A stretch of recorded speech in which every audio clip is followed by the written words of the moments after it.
கதை கேட்க வந்திருக்கும் அன்பு உள்ளங்களுக்கு வணக்கம். தீராக்கணா நாவல் உலகத்திற்கு உங்களை அன்புடன் வரவேற்கிறோம்.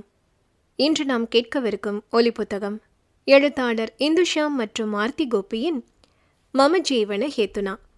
கதையை கேட்டுவிட்டு உங்களின் பொன்னான கருத்துக்களை எங்களோடு பகிர்ந்து கொள்ளுங்கள் நட்புகளே.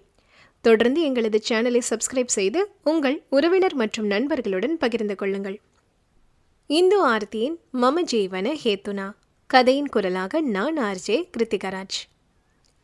அத்தியாயம் 12.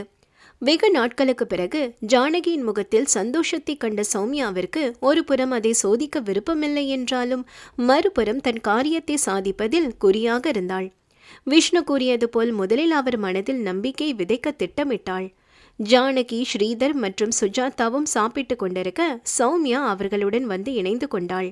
கல்யாண பொண்ணே, டைமுக்கு வந்து சாப்பிட்டாதான் தெம்பு இருக்கும் என்று சுஜாதா சௌமியாவை பார்த்து கோர ஒட்ட வைத்த புன்னகையை சிந்தியவள் அமைதியாக உணவை உண்டு கொண்டிருந்தாள்.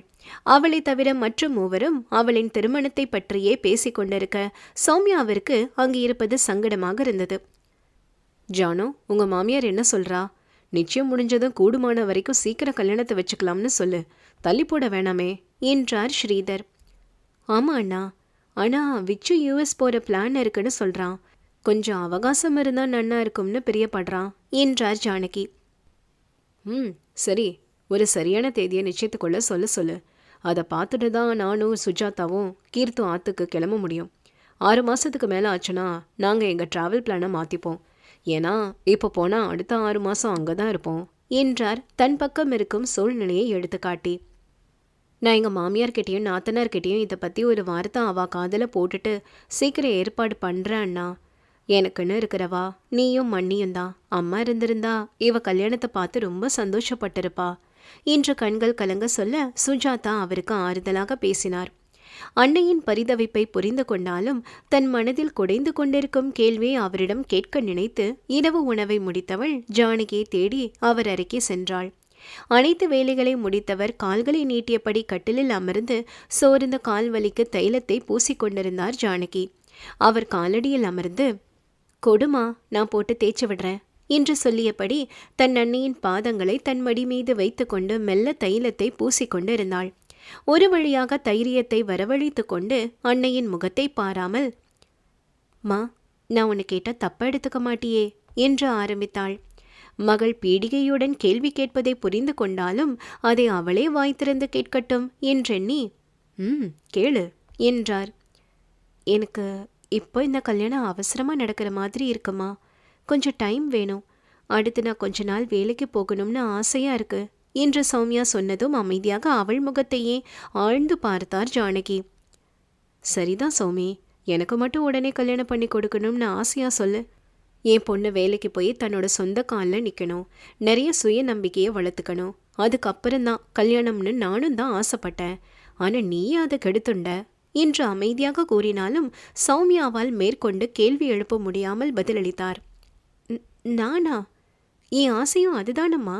அப்படி இருக்கிறப்போ நான் ஏன் அதை கெடுத்துக்க போறேன் என்று சௌமியாவின் ஒற்றை கேள்வியில் மனதில் இருப்பதை மடைத்திருந்த வெள்ளமாக பேச ஆரம்பித்தார் ஜானகி.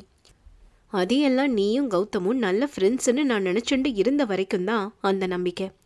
இதே பத்மா பாட்டியும் பூமா ஆத்தியும் 2 வருஷத்துக்கு முன்னாடியே உன்னை பொண்ணு கேட்டப்போ நான் அவள் மனசு நோகாமல் அந்த பேச்சை தவிர்த்துட்டேன். ஆனால் இன்னைக்கு நானே போய் கேட்குற நிலமை வந்தது. என்ன புண்ணியம் பண்ணேனோ, தேவாதீனமா அத்தையும் அத்திம்பேரும் வந்து உன்னை பொண்ணு கேட்டா என்று அவர் கூற கூற சௌமியாவின் முகம் வெளிரியது. எந்த வார்த்தை தாங்காம நான் அத்தை வீட்டை விட்டு வந்தேனோ, இப்போ நானே அதை உண்மையாக்குற மாதிரி நடந்துக்க வேண்டியதா போச்சு. நீ கேட்கலாம், இப்போ என் தன்மானம் எங்க போச்சுன்னு. நான் என்னைக்கும் புறம் பேசுறவா வம்பு பேசுறவா பேச்சை எடுத்துக்க மாட்டேன். பேசுற வாயை எல்லாம் மூடி மாளாது. ஆனா அதே சமயம் என்னோட சுயமரியாதை சோதிக்கிற மாதிரி வார்த்தைகளை வாங்கிட்டு காலத்துக்கும் தேள் மாதிரி கொட்டி பேசுறவா கிட்ட அனுசரிச்சுண்டு போகணும்னு அர்த்தம் இல்லை. அப்படி ஒரு நிலைமையில நான் இருக்கப்போ நீ வந்து, ச்சே, எனக்கு சொல்லவே பிடிக்கல சௌமி. அதை பற்றி நான் பேசுறதுக்கு கூட கூச்சப்படுறேன். விஷ்ணுவை கல்யாணம் பண்ணிட்டு நீ சந்தோஷமா வாழறத நான் பார்க்கணும். என் வளர்ப்பு இவனை என்னை விட்டு கொடுக்காம இருந்தாலே போதும் சௌமி என்று தீர்க்கமாகவும் நிமிரவாகவும் சொல்லி முடித்தார். தன் அன்னையின் மனதை அழுத்தி கொண்டிருக்கும் விஷயங்களை கேட்டதும் குற்ற உணர்வில் இருந்தவளின் கண்கள் கலங்கி நின்றது. சிறிது நேரம் இருவரிடமும் பேரமைதி. இதற்கு மேல் தாயிடம் பழைய விஷயங்களை நினைவுபடுத்தி பேசினால் அழுத்தம் தாங்காமல் வலிப்பு நேர்ந்து விடுமோ என்ற பயம் எழ கண்களை ஆழ்ந்து துடைத்து கொண்டு மனதில் ஒரு திடமான முடிவை எடுத்துக்கொண்டாள். அம்மா, சாரிம்மா, உன்னை ரொம்ப கஷ்டப்படுத்திட்டேன். உன்னை காயப்படுத்த இதை நான் கேட்கல. இருந்தாலும் உனக்கு மரியாதை தவறிய இடத்துல என்னால் மட்டும் எப்படிமா போய் நிம்மதியாக வாழ முடியும் என்றாள் பெண். அத விஷ்ணுவும் பூமாவும் பார்த்துப்பா. எப்படியும் இன்னும் கொஞ்ச நாள்ல விச்சு யூஎஸ் கிளம்பிடுவான். நீங்க அங்கதானே இருக்க போறீங்க. அதனால அந்த கவலை உனக்கு வேணாம் என்றார் தெளிவாக. அவர் அப்படி கூறிய பிறகுதான் அவளுக்கு இந்த திருமண ஏற்பாட்டின் பயமும் தாக்கமும் அதனுடன் கௌதமை பற்றிய நினைவுகளும் வந்து அவளை இம்சை செய்தது. மகளின் அச்சத்தை உணர்ந்தவர் அவள் அருகில் சென்று தன் தோள்களில் சாய்ந்து கொண்டு அவளின் உச்சந்தலையை வருடியபடி, எல்லாம் நன்மை கேடா கண்ணா. நீ பேசினதையெல்லாம் நான் மறந்துட்டேன். அதே மாதிரி அம்மாக்காக நீயும் எல்லாத்தையும் மறந்துட்டு விஷ்ணுவை கல்யாணம் பண்ணிக்க முழு மனசோட உன்னை தயார்படுத்திக்கோடா. நீ சந்தோஷமா இருக்கணும், அதுதான் எனக்கு முக்கியம். தேவையில்லாத விஷயங்களை போட்டு குழப்பிக்காத என்று சொல்லி முடித்தார். மனதில் ஒரு முடிவை எடுத்துக்கொண்டவள் கண்ணீரை துடைத்து கொண்டு புன்னகை முகத்துடன் அன்னையின் முகத்தை பார்த்து, கண்டிப்பாமா, உன்னோட சந்தோஷமும் நிம்மதியும் தான் எனக்கு முக்கியம். அதுக்காக நான் எதையும் செய்வேன். இனிமே உனக்கு பிடிக்காததை பேச மாட்டேன். இந்த கல்யாணம் கண்டிப்பா எல்லாருக்கும் சந்தோஷத்தை கொடுக்கும். விட்டு போன சொந்தம் ஒட்டும் என்று உறுதி கொடுத்த பின்பே தன் அறைக்கு சென்றாள் சௌமியா. மகளின் முகத்தில் தெரிந்த புது தெளிவும் பேச்சும் அவருக்கு இந்த திருமணத்தின் முதல் படியான நம்பிக்கையை அளித்தது. ஆனால் மகள் கூறிய இந்த திருமணம் என்ற சொல்லில் மறைந்துள்ள பொருள் அறியாதவர் நிம்மதியாக உறங்க சென்றார். நாட்கள் விரைவாக ஓடி செல்ல அன்று ரங்கநாதன் மற்றும் பூமா நிச்சயத்திற்கு நாளை குறித்து கொண்டு பத்மாவதி மற்றும் அமிர்தவல்லியுடன் கலந்து ஆலோசித்து அடுத்து வந்த முகூர்த்தத்தில் நிச்சயத்தை நடத்த முடிவு செய்தனர். ஸ்ரீனிவாசன் மற்றும் ரேவதி பெண்ணை தாரை வார்த்து கொடுக்கும் ஸ்தானத்தில் இருப்பதால் ஸ்ரீனிவாசன் சொந்த மகளின் நிச்சயத்தை எடுத்து நடத்துவது போல திருப்தியாக அனைத்தும் ஏற்பாடு செய்ய தொடங்கினார். அனைவரும் அன்று ஜானகி வீட்டிற்கு சென்று நிச்சய தேதியை தெரிவிக்க சென்றனர். ஜானகியின் அண்ணன் ஸ்ரீதர் மற்றும் அவரது மனைவி சுஜாதாவின் முன்னிலையில் நிச்சய ஏற்பாடுகள் அனைத்தும் கலந்து பேசி முடித்தனர். அனைவரின் மனமும் பரிபூரணமாக மகிழ்ச்சியில் இருக்க ரேவதியின் மனதில் மட்டும் அதில் ஒட்டாமலும் அதே சமயம் தனக்கு எவரும் முக்கியத்துவம் கொடுக்காதது போலும் உணர்ந்தார். ஜானகி நேரடியாக ரேவதியிடம் இன்னும் எதுவும் பேசாமல் இருந்தாலும் ரேவதிக்கு கொடுக்கும் சபை மரியாதை என்றும் அவர் கொடுக்க தவறவில்லை. நிச்சய தேதியில் தொடங்கி அடுத்து மண்டபம், சாப்பாடு, சீர்தட்டு என்று அனைத்தும் பூமாவின் பொறுப்பில் தேர்ந்தெடுத்து முடிவு செய்ய ஜானகியின் சார்பில் ரேவதி மற்றும் ஸ்ரீனிவாசன் உறவினர்களை நிச்சயத்திற்கு அழைக்கும் பொறுப்பை கொடுக்கப்பட்டு உள்ளது.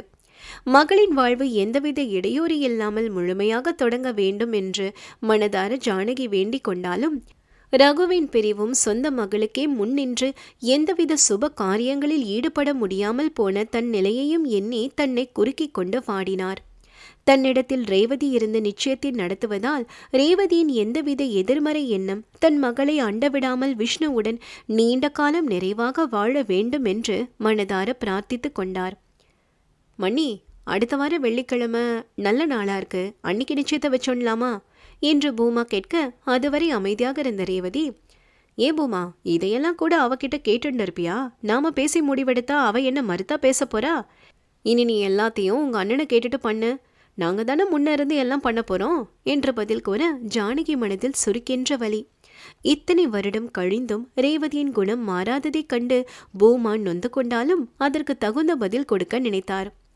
அண்ணா கிட்ட கேட்காம யார்கிட்ட கேட்க போற மண்ணி? என்ன இருந்தாலும் பொண்ணை பெத்தவா ஆவா இல்லைன்னு ஆயிடுமா? மண்ணிக்கும் 1000 வேலை ஆஃபீஸில் இருக்குமே, அதுவும் மேனேஜர்னா சும்மாவா? எத்தனை பேரை வேலை வாங்கணும், நாம அதையும் பார்க்கணும், அதுக்கேற்ற மாதிரி லீவு கிடைக்கணும் இல்லையா என்ற ஜானகியின் பணியையும் பதவி பெருமையையும் சுட்டி காட்டி பேசி ரேவதியின் வாயை அடைத்தார். பிறகு அனைவரின் ஒப்புதல் படி அடுத்து வரும் வெள்ளி அன்று நிச்சயத்தை நடத்த முடிவானது. திருமணத்திற்கான ஒவ்வொரு நகர்வு ஏற்படும் போதெல்லாம் ஜானகியின் மனதில் சிறு நிம்மதியும் படரத் தொடங்கியது. அவர் பிரார்த்தனை முழுவதும் எந்த தடையில்லாமல் மகளின் திருமணம் விஷ்ணுவுடன் முடிய வேண்டும் என்பது மட்டுமே மனதில் இருந்தது. சௌமியாவிடம் நிச்சய தேதியை தெரிவித்த பொழுது அவள் மனதில் சிறு நடுக்கம் இருந்தாலும் அதை ஜானகியின் முன் காட்டிக்கொள்ளாதவள் இரவு தனிமையில் கண்ணீரில் கரைந்தாள். அவள் மனநிலையை உணர்ந்த விஷ்ணுவும் அவளுக்கு ஆறுதலாக இருக்க நினைத்தாலும் அவளை நெருங்க முடியாமல் இருந்த சூழ்நிலையை எண்ணி தவித்தான். மறுநாள் சௌமியா மற்றும் விஷ்ணுவிற்கு நிச்சயதார்த்த முடைகளை எடுக்க திட்டமிட்டு குடும்பத்துடன் அனைவரும் குமரன் சில்க் செல்ல இருந்தனர். விஷ்ணுவின் அறிவுரைப்படி சௌமியா தன் அன்னையிடம் எதையும் வெளிப்படுத்தி கொள்ளாமல் இருந்தாலும் அவளால் ஜானகியின் முன்பு விஷ்ணுவுடன் செயற்கையாக பேசி பழக மனம் வரவில்லை. அன்று இரவு நீண்ட நேரம் சௌமியாவும் விஷ்ணுவும் தூக்கம் வராமல் விட்டத்தை பார்த்து அவரவர் எண்ணத்தில் உழன்றிருக்க இருவரும் ஒன்று சேர ஒருவரை ஒருவர் அழைத்து பேச நினைத்தார்கள். படுக்கையில் எழுந்து அமர்ந்தவன் சௌமியா விழித்திருக்கிறாளா என்று தெரிந்து கொள்ள, ஹாய் அவேக் என்று குறுஞ்செய்தியை அவளுக்கு அனுப்ப அடுத்த நொடியே அவள் அந்த செய்தியை பார்த்ததற்கான நீல நெறிக்குறி வந்தது. அதில் புருவத்தை உயர்த்தியவன், ச்ச பாவம், தூங்காம ஏதேதோ நினைச்சுட்டு இருப்பாளோ என்றெண்ணுகையில் அவளிடமிருந்து எஸ் கேன் வி டாக் என்று முதன்முறையாக அவளை பேசுவோமா என்று குறுஞ்செய்தியை பார்த்தவன் பூரித்து போனான். அடுத்த நொடி சிறிதும் தயங்காமல் உடனடியாக அவளுக்கு அழைக்க சௌமியாவும் முதல் அழைப்பிலேயே எடுத்துவிட்டாள். ஹே என்று சொல்லியவன் சட்டென்று அமைதியாக அவளும் ஒரு வேகத்தில் அழைப்பை ஏற்றாலும் அவள் இதயம் படபடத்தது. அவளது நிலையை உணர்ந்தவன் தானே பேசத் தொடங்கினான். என்ன தூங்கலையா என்று மிருதுவான குரல் அவள் காதருகில் கேட்டதும் பேச நினைத்த வார்த்தைகள் அனைத்தும் அவளை கைவிட்டு சென்றது. பதிலேதும் கூறாமல் இருந்தவளின் உணர்வுகளை புரிந்து கொண்டவன், எதை பற்றியும் யோசிச்சு தூங்காம உடம்ப கெடுத்துக்காத. நாளைக்கு புடவை வாங்க போகிறோம், அடுத்து நிச்சயம் நடக்கும், அதுக்கப்புறம்தான் நம்மளோட வேலையெல்லாம் தொடங்கணும். உன்னோட நிலைமை எனக்கு புரியுது சௌமி என்று பெருமூச்சை விட்டவன் மீண்டும் தொடர்ந்தான். நான் கண்டிப்பாக உன்னோட ஆசைக்கு துணையிருப்பேன். அது வரைக்கும் நடக்கிற எல்லாத்தையும் இயல்பாக ஏத்தண்டு நடக்கிற மாதிரி காட்டிக்கோ, அப்போதான் மாமிக்கு நிம்மதியாக இருக்கும் என்று முடித்தான். அவன் பேச பேச தன் உதடுகளை கடித்து கண்ணீரை அடக்கியவளின் மனதில் சொல்ல முடியாத வலி பரவியது. பதில் கூட சொல்ல முடியாமல் அவள் மனம் அழுத்த, சாரி விஷ்ணு, உங்களை நான் ரொம்ப தொந்தரவு பண்றேன் என்று மேலும் பேச முடியாமல் அவள் விசம்ப அவன் மனம் பதறியது. சோமி காம் டவுன்மா என்று மென்மையாக அவன் கூறினாலும் அவளால் அழுகை கட்டுப்படுத்தி கொள்ள முடியவில்லை.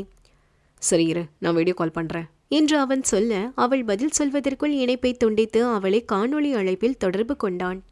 தொடுதிரையில் பச்சை குறியை மெல்ல மேலே அழுத்தி தள்ளி அழைப்பை ஏற்றவளின் விழிகளில் கண்ணீர் மெல்ல குறைந்திருந்தது. அவள் முகத்தை கண்டதும் அவன் மனம் வாடினாலும் அவளது மனதை திசை திருப்ப நினைத்து, இந்த அழுமூஞ்சி சௌமியா எனக்கு பிடிக்கல என்று மூக்கையும் உதட்டையும் சிறியதாக குவித்து விழிகளை இடுக்கி சொன்னவனின் பாவனை பெண்ணவளின் இதழில் புன்னகையை வரவழைத்தது. கண்ணீரை துடைத்து கொண்டு சாரி அகெயின் என்றாள். எத்தனை சாரி, இதை தவிர எதுவும் பேச வராதா என்று அவன் கேட்ட தோரணையில்தான் அவனை இப்போது நன்கு கவனித்தாள். கையில்லா கருப்பு உள் சட்டையை அணிந்திருந்தவனது புஜங்கள் தன் கம்பீரத்தை காட்டிக்கொண்ட நிற்க அதன் வசீகரத்தை மேலும் கூட்டியது அவனது வெண்மை நிற தேகம். மார்பு அளவு வரை மட்டுமே தெரிந்த அவனது உருவத்தை பார்க்க தடுமாறினாள் பெண். என்ன பேசுவது என்று அவள் தயங்கிய பொழுது விஷ்ணு, ஒரு நிமிஷம் என்று சொல்லியவன் அருகில் இருந்த மடிக்கணினியில் சில நொடிகள் எதையோ ஆழ்ந்து பார்த்துவிட்டு அதில் தட்டச்சு செய்து கொண்டிருந்தான். அந்த ஒரு சில நொடிகளே கவனித்த அவனது செயல்களை உள்வாங்கியவளின் பார்வையில் அவனது கூர்நாசியும் சிறிய விழிகளால் ஆழ்ந்து மடிக்கணினி திரையை ஆராய்ந்து பார்ப்பதும், நெற்றி முடி அவன் உச்சந்தலையை சீண்டி விளையாடுவதும், உதடுகளை மடித்து கண்களை இடுக்கிக் கொண்டு யோசித்து ஏதோ தட்டச்சு செய்வதும் என்று அனைத்தையும் பார்த்து கொண்டிருக்க விஷ்ணு அவன் வேலை முடிந்தது என்பது போல் இப்போது அவளை பார்த்து நன்றாக அமர்ந்து கொண்டான். சாரி, ஆன்லைனில் இருந்தேன், அதான் ஆஃபீஸ்லேருந்து பிங்க் பண்ணாங்க. சொல்லு என்னாச்சு என்று வாட்டமாக அமர்ந்து அவளிடம் கேட்டதற்கு தான் என்ன பேச நினைத்தோம் என்று முழுவதும் மறந்து அவனை மேலும் பார்க்க முடியாமல் தன் விழிகளை அங்கும் இங்கும் அலைய விட்டாள். அது எனக்கு ஒரு கில்ட், உங்களை எங்கே பிரச்சனையில் தேவையில்லாமல் யூஸ் பண்ணுறோமோன்னு என்று தயங்கியபடி அவள் கூற அதை கேட்டவன் ஆழ மூச்சை எடுத்து சிரித்த முகமாக, யூஸ் பண்ணுறீங்களா? எனக்கு அப்படி ஒன்றும் தோணலை. சொன்ன தேவையில்லாமல் கில்ட் ஆகாத என்றான். நீங்கள் சொல்கிறது உங்கள் பெருந்தன்மை, ஆனால் எனக்கு ரொம்ப கஷ்டமாக இருக்கு என்றாள் மீண்டும் தன் மீதுள்ள தவறை சுட்டி காட்டி. அவள் நிலம் பார்த்து கூறிய விதம் அவனுள் ஏதோ செய்ய தன் வலது கரத்தை கன்னத்தில் வைத்து கொண்டு மற்றொரு கரத்தை மேஜை மீது தாங்கி வைத்தவன், சரி அப்படின்னா உன் கில்ட்டு போக ஒரு வழி சொல்லவா என்றான். அவன் கேள்வியில் சட்டென்று நிமிர்ந்து பார்த்தவளின் விழிகள் அவனது தோரணை பெண் அவளை சோதிக்க அவன் என்ன சொல்ல போகிறான் என்ற ஆர்வம் தாங்காமல், ம், சொல்லுங்க என்றாள். கன்னத்தில் இருந்து கைகளை எடுத்துக்கொண்டு மார்பின் குறுக்கே கட்டியவன் இதழில் வஞ்சமில்லா புன்னகையுடன், நாம் எதிர்கொள்ள போகிற வரும் நாட்களில் பழைய சௌமியா பழைய விஷ்ணுவா பழகுவோமா என்றான் இரு பொருள் அடங்கி. அதில் அவள் திடுக்கிட்டாலும் அவன் எந்த விதத்தில் இப்படி கேட்கிறான் என்று யோசித்து அவள் பதில் கூற தடுமாற மீண்டும் அவனே, ஆஸ் அ கசின்ஸ் நான் மீன் பண்ண எந்தவித விகல்பம் இல்லாத வயசில் பழகுன நாட்கள் மாதிரி அப்போ இருந்த ஒற்றுமையோட, அப்புறம் நமக்குள்ள பிரிவு இல்லாமல் இருந்திருந்தா எப்படி இருந்திருப்போமோ அப்படி. இதை ஏற்கனவே உன்கிட்ட கேட்டது தான், ஆனால் அப்போ நீ எனக்கு சரியான பதிலை சொல்லலை என்றான் அவள் கண்களை ஆழ்ந்து பார்த்து. அவன் கேட்ட விதம் அவளுள் சிறு குளிர் பரவி பழைய சௌமியாவாக மீண்டும் உருமாற மனம் ஆசை கொண்டது. மனதில் ஒளித்து வைத்திருந்த இரும்பு பெட்டியை தூசி தட்டி அதில் பத்திரப்படுத்தி வைக்கப்பட்டிருந்த அவர்களின் பாலிய நினைவுகளையும் கவலையின்றி துள்ளித் திரிந்த நாட்களையும் அசை போட ஏங்கிய மனதை அவனது கோரிக்கையையும் தூண்டிவிட அந்த மனம் என்னும் இரும்பு பெட்டியை திறக்க அவள் தயாராகினாள். அவள் தன் ஒதுக்கங்களை விட்டு அவர்கள் திட்டமிட்டபடி இந்த திருமணம் முடியும் வரை அவனுடன் சகஜமாக பழகி அந்த நினைவுகளையும் சேமித்து மீண்டும் அந்த இரும்பு பெட்டியில் பொக்கிஷமாக அதை பூட்டி வைக்க ஆர்வம் கொண்டாள். அவன் கேள்வி கேட்டும் பதிலேதும் சொல்லாமல் ஒருவரை ஒருவர் சில நொடிகள் கண்கொட்டாமல் பார்த்திருக்க அதில் முதல் சுதாரித்தவள் தன் மனம் செல்லும் திசையை அதிர்வுடன் உணர்ந்து, "ஹா, கண்டிப்பா" என்று தடுமாற்றத்துடன் வந்தது அவளது பதில். கண்கள் மின்ன அவள் பதிலை கேட்டவனின் இதழில் குறும்பு புன்னகை ஒளிந்து நின்று அவளை பார்த்து சிரிக்க, டீல் என்று தன் கட்டை விரலை உயர்த்தி காட்டி கேட்டதும் அவளும் சிரித்து கொண்டே டீல் என்றாள். சௌமியாவின் இந்த முடிவு இருவருக்குள் மீண்டும் இனிய நினைவுகள் சேர்க்கப்படுமா அல்லது வழிகள் கொடுத்து விதி வேடிக்கை பார்க்குமா என்பது கடவுள் அறிந்த ஒன்று. கதையில் அடுத்து என்ன என்பதை அடுத்த பதிவில் பார்ப்போம். அதுவரை இணைந்திடுங்கள் எங்களோடு. தொடர்ந்து நம்ம சேனலில் கதைகள் கேட்டு மகிழ தீரா கண நாவல் யூடியூப் சேனலுக்கு சப்ஸ்கிரைப் பண்ணுங்கள். மீண்டும் சந்திப்போம். நன்றி.